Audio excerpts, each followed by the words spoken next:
Hello students, welcome to AS Tutorials. Today we are going to begin with our second lecture and we will try to understand some basic concepts of laws of motion like speed, distance, displacement, etc. But before that, we have to understand actually what we are learning about, and from your this and we can say that basically you're starting with the fundamental physics. So first of all, we'll know about what does this word physics mean and what we are going to learn in this topic और in this subject of science. So सबसे पहले physics मतलब क्या होता है? Physics मतलब the branch of science that deals with nature. The branch of science that deals with nature. सबसे आसान भाषा में हम फिज़िक्स का क्या मतलब निकाल सकते हैं? फिज़िक्स का मतलब ये निकाल सकते हैं कि हमारी जो आसपास की चीज़ें हैं वो चीज़ें कैसे चलती है, कौन से प्रिंसिपल्स पे चलती है, उसको समझना. अभी आसपास की चीज़ें मतलब क्या हो जाएगा? हमारा मोशन हो जाएगा, ये यूनिवर्स हो जाएगा, सब कुछ छोटी से लेके बड़ी से बड़ी चीज़ सब इसके अंदर आ जाएगी. ठीक है, तो फिज़िक्स मतलब क्या होता है कि चीज़ें कैसी चलती है, कौन से प्रिंसिपल पे चलती है, उसको हम फिज़िक्स बोल सकते हैं. अभी फिजिकल क्वांटिटी करके एक टर्म है, या फिजिकल मतलब क्या होता है? जिन सारी चीज़ों को हम मेजर कर सकते हैं उसको हम क्या बोलते हैं? Physical quantity. जिस सबको हम मेजर कर सकते हैं उसको हम फिजिकल क्वांटिटी बोलते हैं. ठीक है, जिसको हम मेजर कर सकते हैं उसको हम क्या बोलते हैं? Physical quantity. अभी उसमें एग्जांपल्स में क्या आ जाएगा? लेंथ आ जाएगा, मास आ जाएगा, टाइम आ जाएगा. ये सारी चीज़ों को हम क्या कर सकते हैं? मेजर कर सकते हैं. हम कोई भी लेंथ को मेजर कर सकते हैं, हम कितना मास है उसको मेजर कर सकते हैं, टाइम कितना ले रहा है कोई चीज़ या टाइम क्या है हम उसको भी मेजर कर सकते हैं. मास मतलब क्या होगा? आपको पता ही होगा, the amount of matter present in us, इसको हम क्या बोलते हैं? मास बोलते हैं. चलो, हमने लेंथ को बोल दिया. लेंथ कौन से उसकी टाइप की होगी? लेंथ हम मीटर में भी मेजर कर सकते हैं, किलोमीटर में भी मेजर कर सकते हैं, और सेंटीमीटर में भी मेजर कर सकते हैं, मिलीमीटर में भी मेजर कर सकते हैं. जैसे मास को भी हम केजी में मेजर कर सकते हैं, मास को हम ग्राम में मेजर कर सकते हैं, मास को हम पाउंड में मेजर कर सकते हैं. वैसे ही टाइम को हम सेकंड्स में, आवर्स में, मिनट्स में ऐसे मेजर कर सकते हैं. फिजिकल क्वांटिटी क्या होती है? जिन सारी चीज़ों को हम मेजर कर सकते हैं उन सारी चीज़ों को हम फिजिकल क्वांटिटी बोलते हैं. अभी एक बहुत इम्पॉर्टेंट टर्म है जिसका नाम है मैग्नीट्यूड. उसके बारे में हमें जानना है. तो ये शब्द मैग्नीट्यूड का मतलब क्या है? अगर हमें ऐसे मैग्नीट्यूड का मतलब जानना है तो उसका मतलब होगा साइज़. क्या होगा? मतलब साइज़, कि कोई कोई कितना बड़ा है या कितना ज़्यादा है, उसको हम मैग्नीट्यूड बोल सकते हैं. और हमें मैग्नीट्यूड पता करने के लिए हमें सिर्फ अपने आप को एक क्वेश्चन पूछना पड़ेगा, हाउ मच. तो हमें इजीली पता चल जाएगा कि मैग्नीट्यूड क्या है. ठीक है, तो यहाँ पे हम एक एग्जांपल देख लेंगे. My height is 150 centimetre. तो अगर मैं अपने आप को क्वेश्चन पूछूंगा how much is my height, तो मुझे इसका आंसर क्या मिलेगा? 150 सेंटीमीटर. तो इस 150 में से जो ये 150 है, 150 सेंटीमीटर में से जो 150 है वो मेरा क्या है? वो मेरा मैग्नीट्यूड है. और जो सेंटीमीटर है वो मेरा यूनिट है. किसका यूनिट है ये? जैसे हमने अभी देखा, लेंथ का यूनिट है. ठीक है, तो 150 is my magnitude and centimetre is my unit. ऐसे एक और एग्जांपल है, वो आप खुद से सॉल्व ये करने की कोशिश कीजिए. I have 3 kg mango. मेरे पास कितना कीजिए? आम है 3 kg. मतलब मेरा मैग्नीट्यूड कितना होगा? 3. और मेरा यूनिट कितना हो जाएगा? केजी हो जाएगा. किसका यूनिट केजी है? मास का यूनिट केजी है. करेक्ट. तो मेरा मैग्नीट्यूड कितना हो जाएगा? 3 kg हो जाएगा. ठीक है, सबको आया समझ में? तो मैग्नीट्यूड मतलब क्या होता है? साइज़ होता है. उसको जानने के लिए हमें क्या करना पड़ता है? अपने आप को एक क्वेश्चन करना पड़ता है, हाउ मच. तो हमें पता चल जाएगा कि मैग्नीट्यूड कितना है.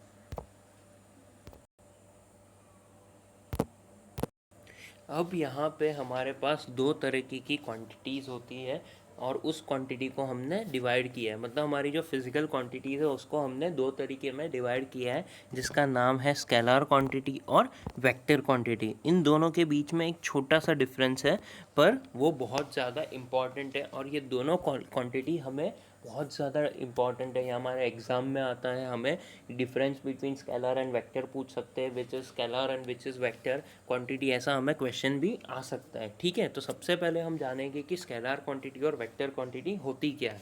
तो जिस क्वांटिटी के पास सिर्फ और सिर्फ मैग्नीट्यूड रहता है उसको हम क्या बोलते हैं, उसको हम स्केलर क्वांटिटी बोलते हैं, SCALAR। जिस क्वांटिटी के पास और सिर्फ मैग्नीट्यूड होता है उसको हम क्या बोलते हैं, और जिस क्वांटिटी के पास मैग्नीट्यूड भी रहता है और डायरेक्शन भी रहता है उसको हम क्या बोलते हैं, वेक्टर क्वांटिटी। जिसके पास क्या रहता है, मैग्नीट्यूड भी है और डायरेक्शन भी है उसको हम क्या बोलेंगे, वेक्टर क्वांटिटी। ठीक है, तो जिसके पास सिर्फ और सिर्फ मैग्नीट्यूड रहता है उसको हम क्या बोलते हैं, स्केलर क्वांटिटी। जिसके पास मैग्नीट्यूड भी रहता है और डायरेक्शन भी रहता है उसको हम क्या बोलते हैं, वेक्टर क्वांटिटी। तो ये एक छोटा सा डिफरेंस है इन दोनों के बीच में। ठीक है, तो अगर हमें डिफरेंस पूछा गया है तो हम क्या बोलेंगे, स्केलर क्वांटिटी में हम क्या लिखेंगे, इट हैज़ ओनली मैग्नीट्यूड, और वेक्टर क्वांटिटी में हम क्या लिखेंगे, it has magnitude as well as direction. उसके बाद हम बता देंगे कि स्केलर क्वांटिटी में क्या आता है और वेक्टर क्वांटिटी में क्या आता है, जो हम जब आगे डिस्टेंस और डिस्प्लेसमेंट पढ़ेंगे तब हमें पता चल जाएगा। हम यहाँ पे एक और एग्जांपल ले रहे हैं जो हमें दिया गया है, द स्टेशन इज़ 100 मीटर फार। तो 100 मीटर फार बोला गया और हमें अभी पता चल गया, हमने अभी देखा कि मैग्नीट्यूड क्या होता है। ठीक है, तो हमारा यहाँ पे मैग्नीट्यूड क्या हो जाएगा, यहाँ पे जो हमारा मैग्नीट्यूड है वो ये 100 मीटर हो जाएगा। तो 100 मीटर हमारा क्या है, मैग्नीट्यूड है। तो इसके पास सिर्फ और सिर्फ मैग्नीट्यूड है, मतलब ये क्या हो जाएगा, ये एक स्केलर क्वांटिटी हो जाएगा।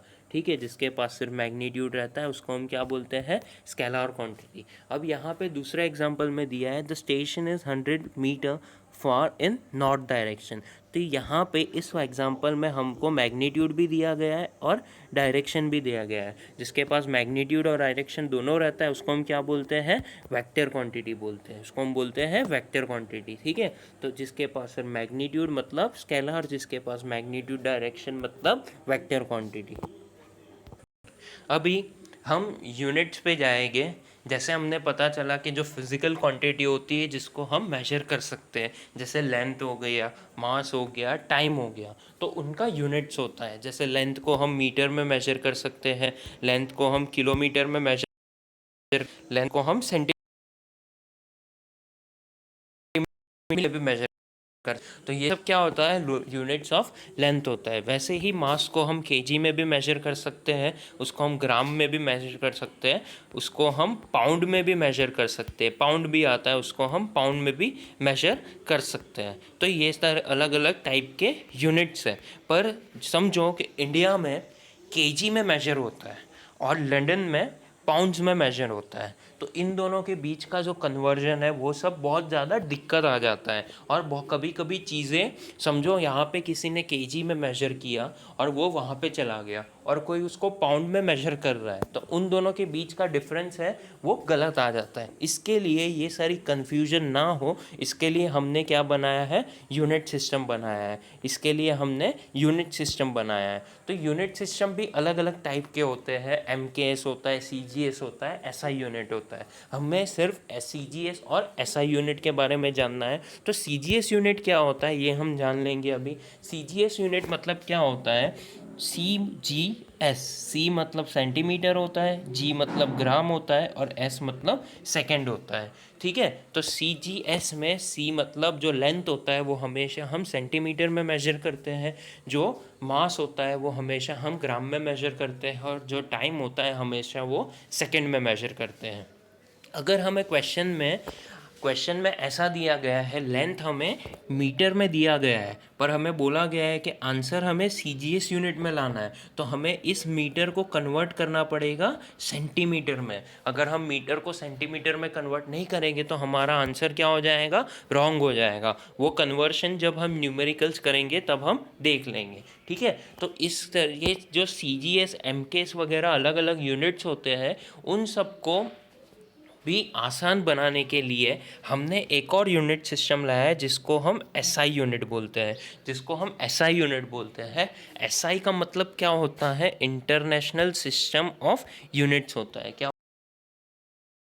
यूनिट्स। इंटरनेशनल मतलब क्या, पूरी वर्ल्ड, पूरा पूरा का पूरा हमारा प्लैनेट, ठीक है। तो इसका मतलब क्या होता है कि हम दुनिया में कहाँ पे भी जाएंगे, अगर हम एसआई यूनिट में कोई चीज़ को मेजर करेंगे तो दुनिया में वो सेम ही रहने वाला है, ठीक है। दुनिया में वो सेम ही रहने वाला है। जैसे कि एसआई यूनिट में जो लेंथ होता है वो मीटर में मेजर होता है, ठीक है। तो अगर इंडिया में हम SI unit of length metre बोल रहे हैं, तो या हम यूएसए में जाएंगे या हम लंदन में जाएंगे, वहाँ पे भी हमारा एसआई यूनिट हमेशा मीटर में ही रहने वाला है, ठीक है। वैसे ही हमारा जो मास है वो केजी में ही रहने वाला है, और हमारा जो टाइम है वो सेकंड में ही रहने वाला है। तो एसआई यूनिट मतलब क्या होता है, इंटरनेशनल सिस्टम ऑफ यूनिट। तुम आप दुनिया में कहाँ पे भी जाओगे ये यूनिट सेम ही रहने वाला है, ठीक है। तो हमने इस लेक्चर में क्या क्या देखा, हमने फिजिक्स का मतलब देखा, फिजिकल क्वांटिटीज़ देखी, जो स्केलर और वेक्टर है जो हमें बहुत हमने वो देख लिया। स्केलर मतलब जिसके पास सिर्फ मैग्नीट्यूड होता है वो, और वेक्टर मतलब जिसके पास मैग्नीट्यूड भी होता है और डायरेक्शन भी होता है वो।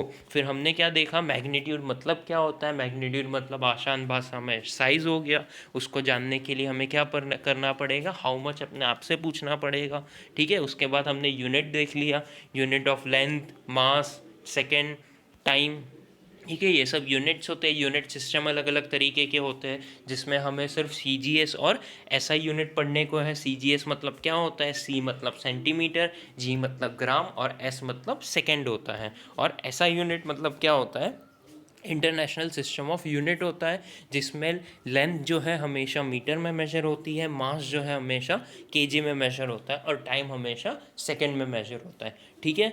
आप ये सारी चीज़ों को एक बार लिखिए, उसको याद करिए, और ये जो डिफरेंस है वो सबसे ज़्यादा हमें इम्पॉर्टेंट है, उसको पढ़िए। जो स्केलर और वेक्टर का डिफरेंस है, और सी एस एन के यूनिट का, एसआई यूनिट का जो मतलब है उसको हमें याद करना है, ठीक है। और मैग्नीट्यूड, फिजिकल क्वांटिटी, फिजिक्स, ये सब हमारे इंफॉर्मेशन के लिए जो हमें बहुत ज़्यादा ज़रूरी है। पर हमारे एग्जाम में स्केलर वेक्टर क्वांटिटी हमें बार बार पूछा जाता है। हमें सेंटीमीटर, सीजीएस यूनिट और एसआई यूनिट हमारे न्यूमेरिकल्स में बहुत ज़्यादा काम आने वाला है, और कभी कभी ये भी हमारे एग्जाम में पूछा जाए। ओके, हम नेक्स्ट लेक्चर में अभी डिस्टेंस डिस्प्लेसमेंट से शुरू करेंगे, स्पीड, ये सब हम देखेंगे। Okay, thank you class, thank you very much.